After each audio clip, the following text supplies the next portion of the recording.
Bonjour Nicolas. Bonjour Cyril.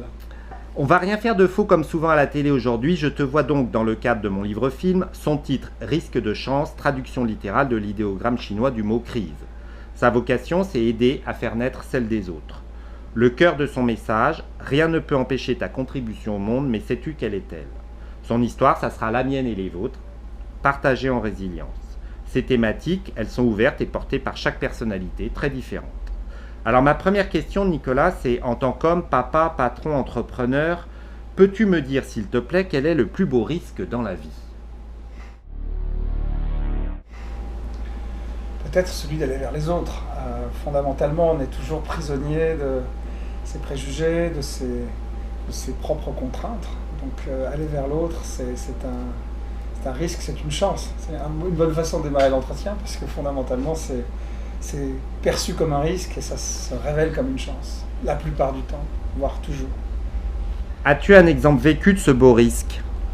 Je crois que tout ce que j'ai réussi à faire, je l'ai fait parce que j'ai eu l'opportunité de rencontrer des gens dans des occasions professionnelles, dans des environnements sociaux, dans les transports, parler de son voisin dans le train, dans l'avion. Ça m'a très très souvent donné l'occasion de rencontrer des gens avec un parcours, une personnalité, des envies. Et au fond, j'aime beaucoup le transport. Parler avec son voisin dans le train, dans un bus, dans un avion, c'est assez exceptionnel parce qu'on se laisse aller, on est un peu hors de la marge du monde. Donc, je crois que probablement les 4/5 de tout ce que j'ai réussi est quelque part lié à une conversation dans un transport. Justement, comment l'as-tu vécu cette rencontre de l'autre et qu'est-ce qui était vraiment important pour toi, voire plus grand que toi? On s'interroge toujours sur ce qui fait l'humanité et au fond, la question qui nous taraude tous, c'est qu'est-ce qu'on fait là? Je crois que c'est Brel qui disait que nous sommes des hasards biologiques qui font ce qu'ils peuvent. La réalité, c'est que c'est bien sombre comme perspective. Alors, il pouvait l'être aussi, c'est ce qui donnait son âme de créateur si exceptionnel, mais j'aime bien partir de ce cynisme et finir dans la lumière. Je crois qu'on a tous en nous une forme de tristesse et une forme de joie immense, et on balance entre les deux. Et je pense que dans les rencontres qu'on fait, quand on arrive à harmonieusement tirer d'une conversation, d'un échange, d'un partage de souvenirs, d'un partage de convictions, d'une idée, cette émulation humaine, on en revient dans le vrai. Et on ne la voit pas forcément quand on est dans les réseaux sociaux, quand on est dans les mondes urbains très stressés, très pressurisés, quand on est dans l'anxiété qui est celle qu'on développe presque mécaniquement aujourd'hui dans nos sociétés modernes. On perd ce temps, de l'autre, on perd ce temps d'écoute surtout. Je crois que finalement tout ce que je viens de dire elle tourne autour de la capacité d'écoute, et on s'aperçoit que l'âme humaine est merveilleuse et que finalement si on se laisse émerveiller par des perspectives différentes, par des rêves communs, ça c'est intéressant, les perspectives différentes et les rêves communs mélangés. Alors dans cette lumière, ma question c'est quelle est ta contribution au monde, ta mission, ta vocation, toi Nicolas? Finalement, moi j'ai démarré, j'ai créé, j'ai aimé créer dès le début. Donc je crois qu'après on crée de différentes façons. Moi je suis créateur d'entreprise. Et pour moi un créateur d'entreprise c'est d'abord un créateur. Il se trouve que l'entreprise est son terreau. Et l'entreprise c'est des femmes et des hommes qui se réunissent pour servir les autres. Alors forcément il y a une notion transactionnelle, financière, qui fait l'économie. Chacun a son point de vue par rapport à ce qu'elle amène de perversion ou au contraire d'épanouissement. J'ai toujours pensé que servir l'autre, quelle que soit la façon de le faire, pour peu qu'on était clair sur comment on le faisait et rigoureux sur la façon de le faire, c'était quelque chose de beau, parce qu'il n'y a pas de vie qui tienne dans la solitude et que justement l'intérêt c'est d'être avec les autres.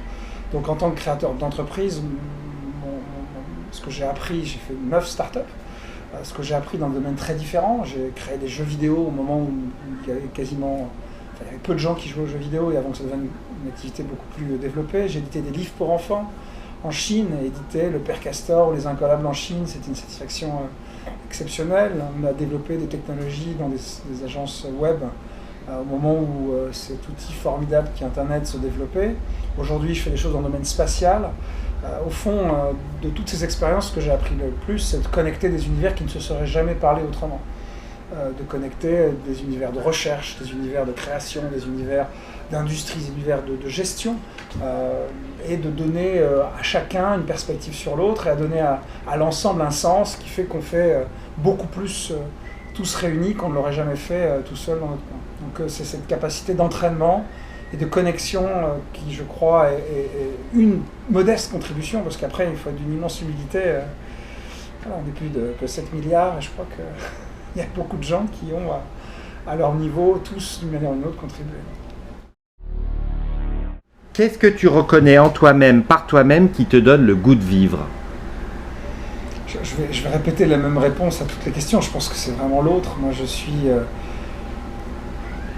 crois qu'une des vertus les plus compliquées et les plus essentielles de la vie, c'est l'empathie. La plus compliquée parce que on est naturellement égocentrique, on regarde qui on est, ce qu'on fait. Donc c'est un effort, peut-être, d'aller vers l'autre. Je dis peut-être parce que je pense qu'on l'a tous en nous, mais après on l'oublie. Voilà. Donc le rythme des vies, le stress des complexités qu'on peut avoir, émotionnelles, matérielles, font que. Mais aller vers l'autre, c'est une fois qu'on rentre dans cette union, c'est s'ouvrir des univers infinis et c'est être émerveillé.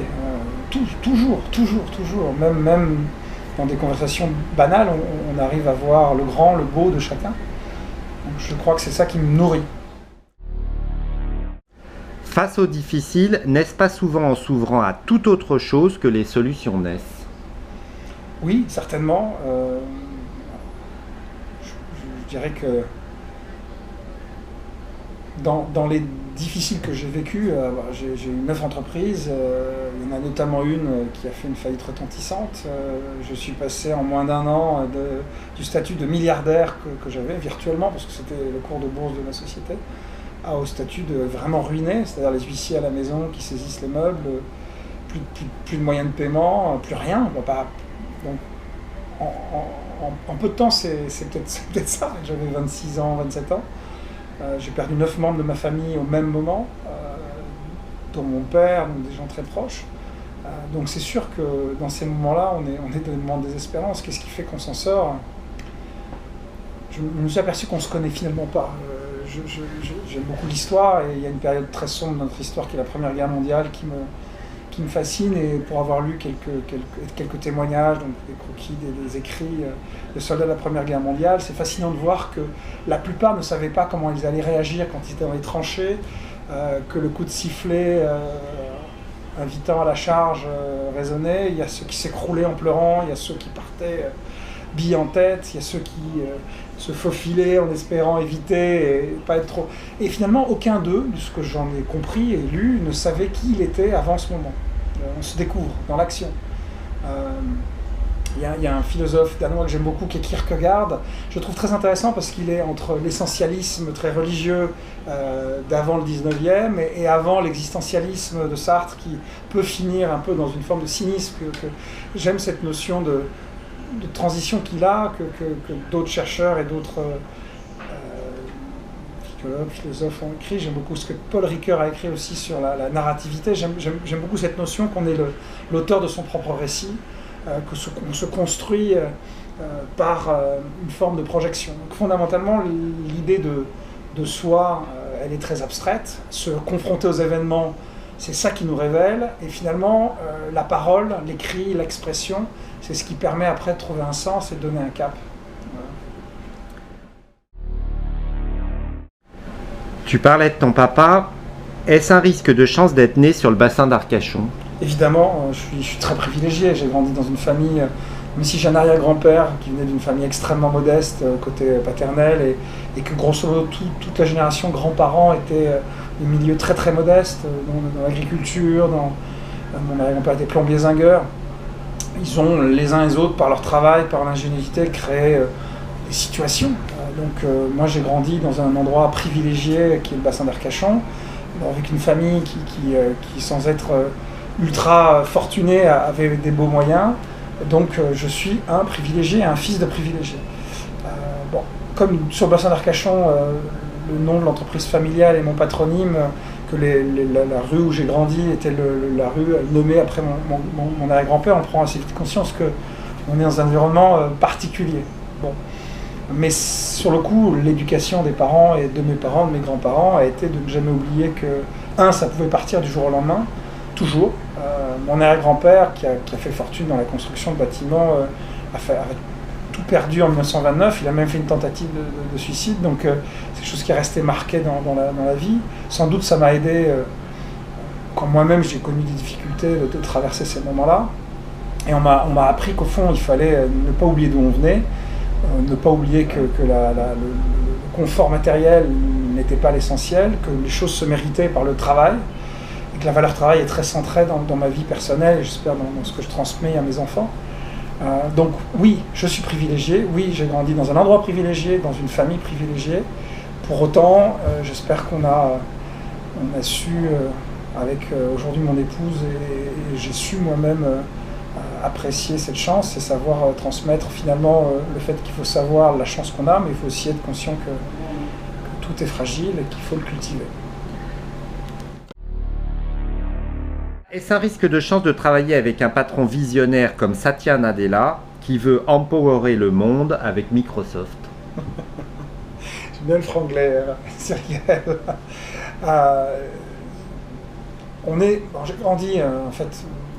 J'ai grandi dans l'informatique américaine, donc fondamentalement, la technologie qui nous fascine en Occident est très américaine.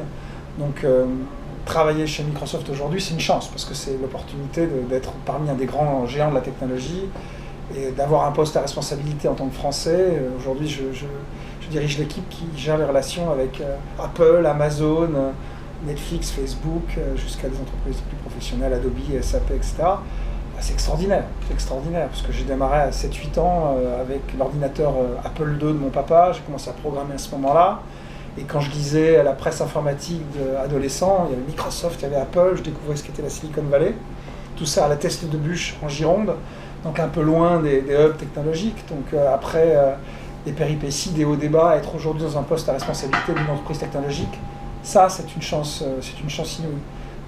Il se trouve que c'est Microsoft sous l'ère de Satya Nadella, et je pense que quand on est entrepreneur et qu'on a vécu, et que je vis aussi avec mes aventures spatiales et mes autres expériences, toujours cette flamme de création personnelle, on a besoin d'avoir une vraie passion, un vrai respect, en tout cas une vraie passion pour le leader qui vous entraîne. Et j'ai eu la chance, quand j'étais à la direction générale française, de grosso modo passer 1 heure avec Satya toutes les 5-6 mois en tête-à-tête, donc d'apprendre à le connaître.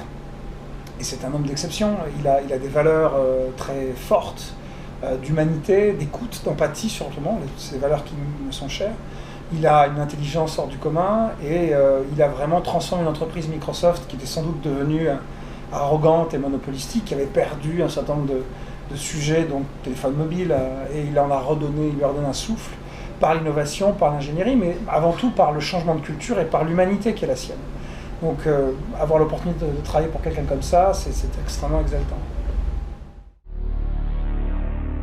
Tu parlais de ton aventure spatiale. Est-ce un risque de chance d'envoyer du vin vieillir en orbite pour servir la science sur la voie de Louis Pasteur et imaginer une alimentation plus saine à bord de ta mission WISE avec la NASA lancée le 2 novembre 2019, il y a très peu de temps à 9h59, sur la base de Wallops Island aux États-Unis pour la station ISS, une aventure que tu qualifies toi-même d'unique dans la vie. Oui, en vieillissant, on a envie de développer des projets qui ont plus d'impact. J'ai démarré, à 18 ans, j'ai lancé un projet qui est né quand j'en avais 19 dans le jeu vidéo. Bon, le jeu vidéo, c'est quelque chose qui est un média extraordinaire, il y a beaucoup de choses qui s'y passent, beaucoup de choses passionnantes. Mais bon, arrivé à la fin de la quarantaine, je me dis mais qu'est-ce que je peux essayer d'imaginer dans cette savoir-faire que j'ai appris à développer, de connecter des mondes qui ne se parlaient pas, d'aller vers la page blanche. Je parlais tout à l'heure de l'édition de livres pour enfants, c'était un des premiers moments où j'avais le sentiment vraiment de donner quelque chose. Je vais pas te parler tout de suite du projet spatial, je vais m'arrêter 2 minutes sur celui-là, mais je suis arrivé en Chine en me disant que j'allais développer des jeux vidéo, j'ai étudié le latin et le grec, donc j'avais une vraie culture classique. Et j'étais tombé sur ce livre de François Julien, j'avais 14-15 ans, qui s'appelait Du détour et l'accès, je crois, qui présentait l'autre culture, la culture asiatique, la culture chinoise, une culture très différente. Donc quand j'ai vendu ma première start-up à un groupe anglais, je me suis retrouvé jeune millionnaire et je me suis dit je vais aller voir la Chine. Puis je me suis dit peut-être que je vais développer des projets. J'avais l'idée de vendre des jeux vidéo là-bas. Puis j'ai découvert qu'il y avait assez peu d'informatique à l'époque. Ça a bien changé, hein. Aujourd'hui c'était une des places fortes de la technologie mondiale, mais à l'époque il y avait très peu d'ordinateurs. Par contre, il y avait un enfant par famille, un pouvoir d'achat qui augmentait considérablement, et puis le sortir de la révolution culturelle, tout le dispositif éducatif avait été détruit. Et au fond, je me suis dit, il y a peut-être une contribution à faire. Bon. Et j'ai édité, donc après, sans faire l'histoire trop longue, puisque tu me posais une question sur le spatial, j'ai édité le Père Castor, et voilà, on a amené Petite Poule Rousse aux jeunes Chinois, c'était leur donner l'opportunité d'ouvrir un peu leur perspective, d'aller dans des récits qui ont marqué, et de ce mélange de cultures que je crois toujours très sain, faire des choses incollables, c'est pareil. Donc le spatial, c'est peut-être cette même démarche d'essayer d'avoir un retour. Le vrai sujet, c'est quel est l'avenir des générations à venir. Aujourd'hui, la Terre change, certains le contestent, mais elle change. On a tous un travail à faire personnel pour changer nos habitudes de consommation et de rapport au monde. Clairement, c'est malheureusement déjà trop tard et on aura une température qui va s'élever, on aura des problématiques de ressources en eau potable. Donc, dès lors qu'on se pose un peu des questions, qu'on a des enfants, qu'on pense à eux, on se dit mais comment ils vont vivre? Parce que si on prend la pyramide de Maslow, le premier étage, c'est subvenir à ses besoins physiologiques, c'est manger. Donc, si on n'est plus capable d'avoir l'agriculture qui nous nourrit, on a un vrai problème. C'est la première problématique. La seconde, c'est que l'agriculture qui nous a nourris depuis la Deuxième Guerre mondiale, c'est une agriculture qui s'est énormément construite sur la chimie et qui a développé autour d'un ensemble de pratiques, des choses dont on s'aperçoit maintenant qu'elles ont des effets de bord terribles sur la santé humaine. Trop de pesticides, ça peut amener à une explosion des cancers, de certaines maladies neurodégénératives, et on peut aussi se poser la question d'effectivement comment on fait pour faire face à ce changement, à une prise de conscience. Mais du coup, l'agriculture bio peut avoir aussi son lot de défis, parce que forcément, elle est moins résistante face aux agressions. Donc si on cumule une transition vers une alimentation plus biologique, et en même temps un changement climatique qui est beaucoup plus potentiellement dur sur les aliments, on a un problème. Et il se trouve que indépendamment de cette problématique, il y a des entrepreneurs américains essentiellement, Elon Musk, qui fait fortune avec PayPal, qui a créé SpaceX, Jeff Bezos, qui a créé Amazon, qui l'un et l'autre, et d'autres, ont créé des entreprises spatiales avec un objectif bien affirmé qui est d'amener l'humanité dans l'espace. Et c'est des objectifs qui sont assez démesurés. D'une certaine façon, ça pourrait faire un mauvais film de science-fiction des années 70. Mais ils y mettent beaucoup de sous. Jeff Bezos met plus d'1 milliard de dollars de sa poche dans son programme Blue Origin, et Blue Origin a comme objectif d'amener l'humanité dans les stations orbitales et libérer la planète Terre de l'humanité. Elon Musk va amener l'humanité sur Mars parce qu'il considère que dès lors que la Terre disparaît, l'humanité survivra sur une autre planète. Alors moi, je m'inscris complètement dans la symétrie. Je dis il n'y a qu'une seule planète, et il n'y a pas de fatalité, et c'est à nous de réagir.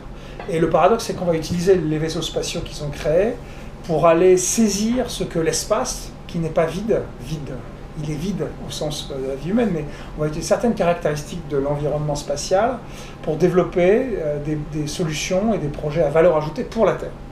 Alors dans le cas précis de l'agriculture, c'est l'absence de gravité qui nous intéresse en particulier. Il se trouve que la gravité, c'est le paramètre de la vie, qui depuis que la vie existe sur Terre, depuis des milliards d'années, est le seul qui n'a jamais évolué. Tous les autres paramètres, température, pression, luminosité, humidité, ont bougé de manière très significative. On a eu un âge glaciaire où les températures étaient très basses, puis après il y a eu d'autres moments où on était dans des températures plus tropicales, et ainsi de suite. La gravité, elle n'a quasiment pas bougé. C'est-à-dire que de toutes les espèces qui ont disparu jusqu'aux nouvelles dont nous sommes et notre écosystème actuel, eh bien la gravité est devenue très structurante. Donc quand on recrée la vie dans un des véhicules spatiaux d'Elon Musk, de Jeff Bezos, ou sur la station orbitale internationale, l'ISS, qui tourne autour de nos têtes à 450 km d'altitude, eh bien on recrée tous les paramètres de la vie, sauf un, la gravité. Et ça amène des bouleversements considérables. Alors quand on n'oublie pas que la vie est évolution, c'est-à-dire que tous les jours, tous les éléments vivants évoluent, alors de manière très infinitésimale pour ce qui est des évolutions on va dire, d'espèces. Darwin a vu des évolutions sur des millions d'années. Mais au quotidien, on évolue. Au quotidien, il y a des choses qui se passent et qui font qu'on se transforme. Eh bien, ces transformations quotidiennes, pour des végétaux, pour des animaux, pour des humains, quand on les met dans l'espace, elles sont accélérées et elles sont très différentes de celles qui sont sur Terre. Il y a un astronaute américain qui s'appelle Scott Kelly, qui est parti une cinquantaine d'années, qui est parti 1 an sur la station orbitale. Il a un frère jumeau qui est resté sur Terre. Et quand il est revenu, on a comparé le jumeau à l'autre. Et il n'était plus le jumeau de son frère. Son ADN avait changé de plus de 4%, et il n'était plus le jumeau de son frère, après 1 an dans l'espace. Donc on connaît encore mal ces évolutions, mais ce qui nous a amené au sujet agricole, c'est qu'on s'est dit que si on amenait certains éléments du vivant, et qu'on les exposait à cette absence de gravité, la nature allait, elle, ajuster, et que si elle survivait à ce stress le plus grand qui soit, qui est l'absence de gravité, quand elle reviendrait sur Terre pour faire face à des stress moins grands, moins d'eau potable, des températures plus extrêmes, eh bien, il y aurait une plus grande résilience, il y aurait une plus grande capacité d'adaptation. Donc au fond, plutôt que d'aller faire de la bio-ingénierie, comme certains apprentis sorciers peuvent le faire en changeant les cellules vivantes, nous on se dit on va amener la nature à évoluer et à nous montrer la voie pour avoir des éléments de solution agricole qui feront qu'on pourra faire des plantes plus résilientes parce qu'elles sont elles-mêmes été elles-mêmes amenées à évoluer de manière efficace face à ces changements. Donc le vin, et pourquoi le vin? Tu m'as posé une question assez longue, je prends le temps d'y répondre. Le vin, en fait, c'est un terreau vivant, complexe, où il y a des choses essentielles à l'agroalimentaire. Il y a des bactéries, il y a des levures, mais il y a aussi des polyphénols, beaucoup de choses qui sont extrêmement intéressantes à utiliser et à étudier. C'est un système vivant, enfin c'est un dispositif, c'est un écosystème vivant, même dans une bouteille. Et donc voir ces évolutions sans gravité, c'est source d'enseignement. Et je dirais, tu as cité Louis Pasteur, c'est fondamentalement dans les pas de Louis Pasteur. Louis Pasteur a découvert l'existence même des bactéries en étudiant le vin. Ça a changé, on avait la théorie de la génération spontanée et on a découvert l'existence des bactéries, ça a tout changé. Il a mis au point la pasteurisation qu'on connaît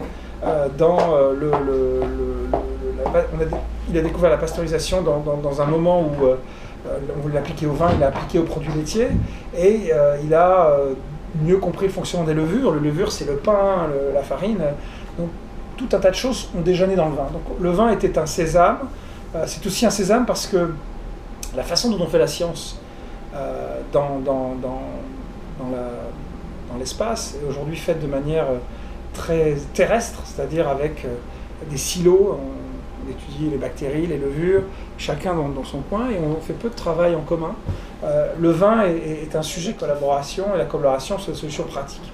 Donc on a aussi pu monter une équipe de scientifiques exceptionnelle, en allant chercher une culture de recherche commune et appliquée, qui sur le coup n'était pas du tout connecté aux grands sujets de biologie, d'agriculture, ni bien évidemment au spatial, et on a pris cette culture managériale presque, et on l'a amenée dans l'espace, plutôt que d'essayer de trouver des gens qui avaient une connaissance du spatial, et à leur amener une réflexion nouvelle sur la façon d'avancer. Donc tout ça est extrêmement novateur, ce sont des paris, et c'est une aventure assez incroyable.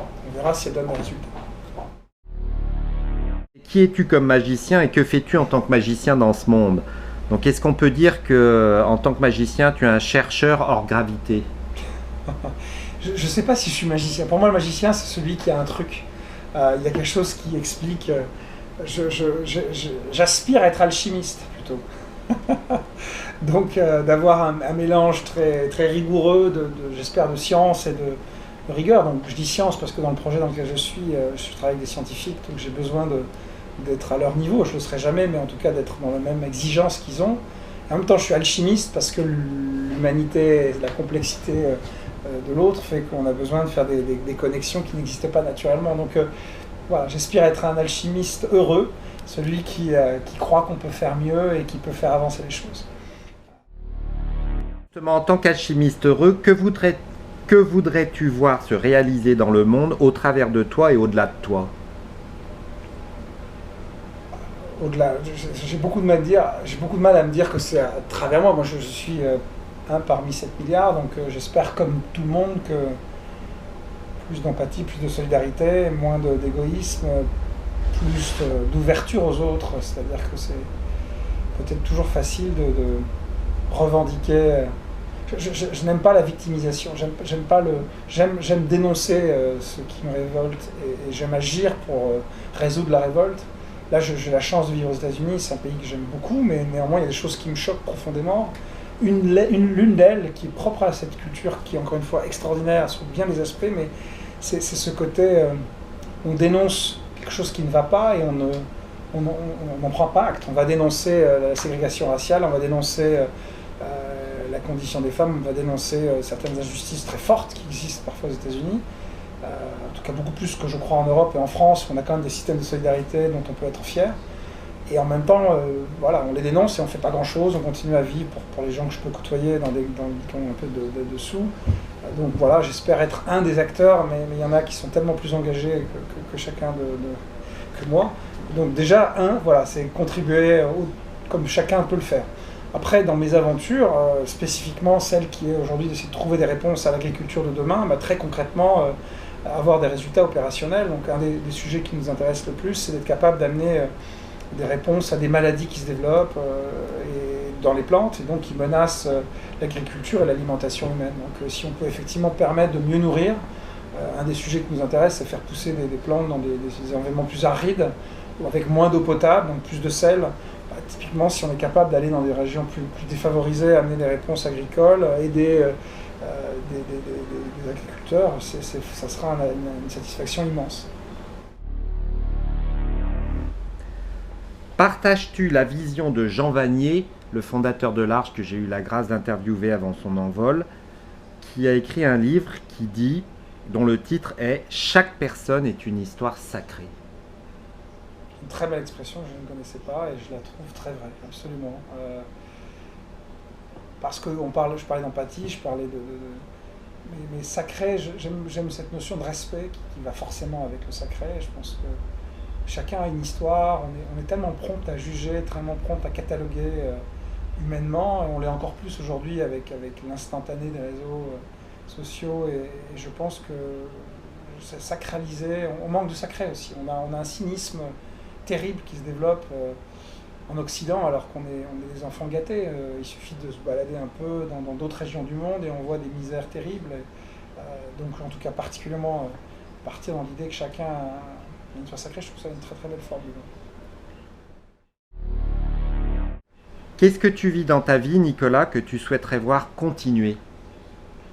Pour moi-même dans ma vie, quand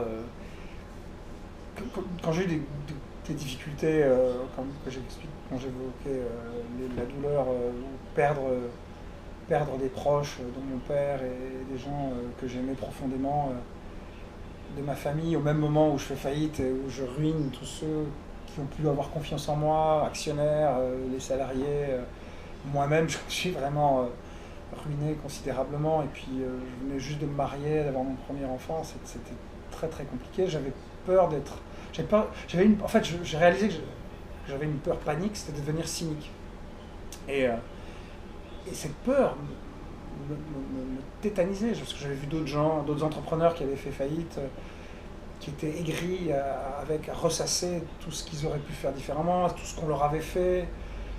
Et je me suis accroché à l'idée que je ne devais pas le devenir.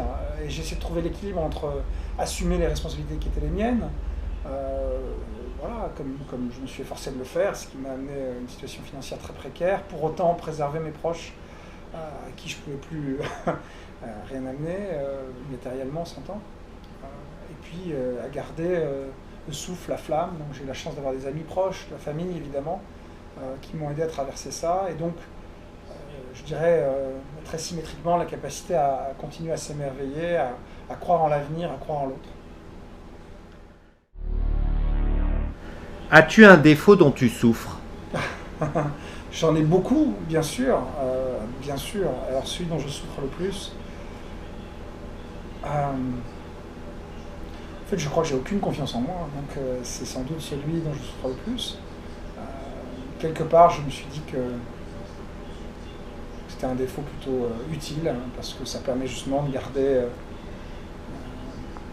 ce qui me construit, c'est-à-dire aussi une forme d'humilité, j'espère. En tout cas, je dis ça, c'est déjà en soi une forme d'arrogance. Donc c'est pas tout à fait une illustration, mais oui, donc j'en souffre pas. Non. Je pense que c'est au contraire, on arrive en arrivant à la fin de la quarantaine, plutôt quelque chose que je trouve juste une partie de moi. C'est quoi l'intention positive qui se cache derrière ce défaut? Bah, tu vois, je l'ai anticipé l'autre question, et effectivement, c'est sans doute ce que ça permet justement dans la rencontre de l'autre. C'est que si on devient, si ça devient une posture, une façon de faire qui n'a que... Voilà, je crois que moi je suis de ceux qui croient que l'amour c'est donner sans aucune espèce d'attente de recevoir. Et quand après l'autre donne et que ça devient quelque chose de très beau, c'est là où c'est vraiment de l'amour. Est-ce que tu as des mentors et quel message te portent-ils? Alors je crois qu'on se construit par les mentors. En tout cas, je souhaite à tout le monde d'avoir des mentors. Donc j'en ai qui sont des mentors de l'histoire, des personnalités dans ce qu'ils ont fait, qui portent. Moi, j'ai une passion pour Marie Curie, par exemple, qui est une scientifique exceptionnelle, une femme qui a, par son génie, sa créativité, son parcours personnel, voilà, changé le monde de manière heureuse, je crois. Et elle m'inspire. Monique Parigari, mon institutrice dans une classe unique au Pilat, qui est une femme exceptionnelle, qui m'a donné le goût d'apprendre, qui m'a donné le goût de la curiosité, des méthodes. Dans une classe unique qui allait du CP au CM2, et elle s'occupait de tout ce petit monde, une vingtaine d'élèves, en passant d'un groupe à l'autre.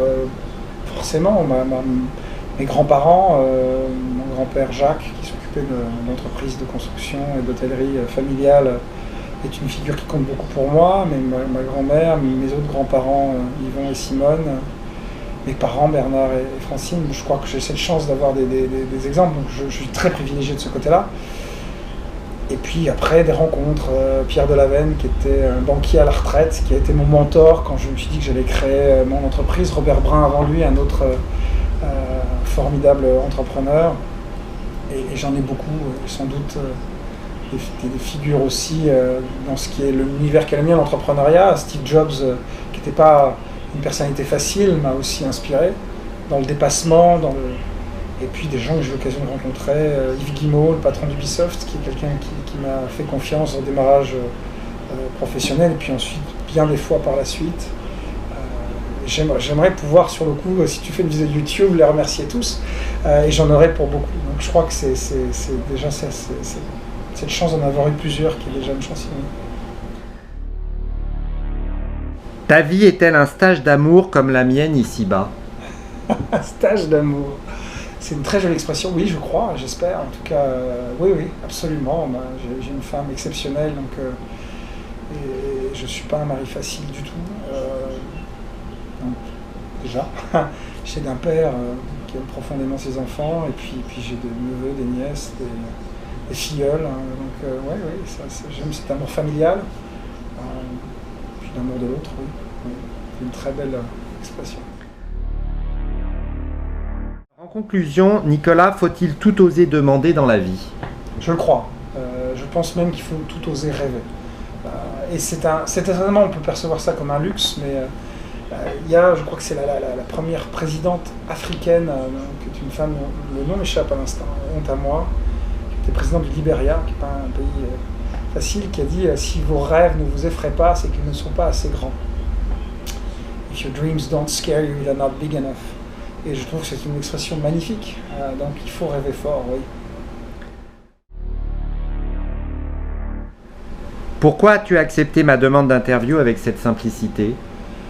Je l'ai accepté parce que j'ai une profonde amitié pour toi, qu'on se connaît depuis longtemps, que tu m'as touché depuis nos premières rencontres, et qu'à chaque fois, tu me rends meilleur quand on parle. Donc je dis ça, c'est même dans des échanges simples, j'aime ce que tu es, ce que tu portes, et quand tu parles du risque de chance, le titre m'a paru très curieux quand tu me l'as donné. Ces deux mots qui n'ont rien à faire l'un avec l'autre. Et puis, plus j'y ai réfléchi, plus je me dis, mais c'est vraiment intéressant, et donc si je peux mener un témoignage, j'en étais très heureux et honoré. Donc c'est quoi le plus beau risque dans la vie, en un mot, s'il te plaît? c'est l'autre. Le mien aura été de partager ce moment avec toi aujourd'hui. Merci du fond du cœur. Merci, Samuel.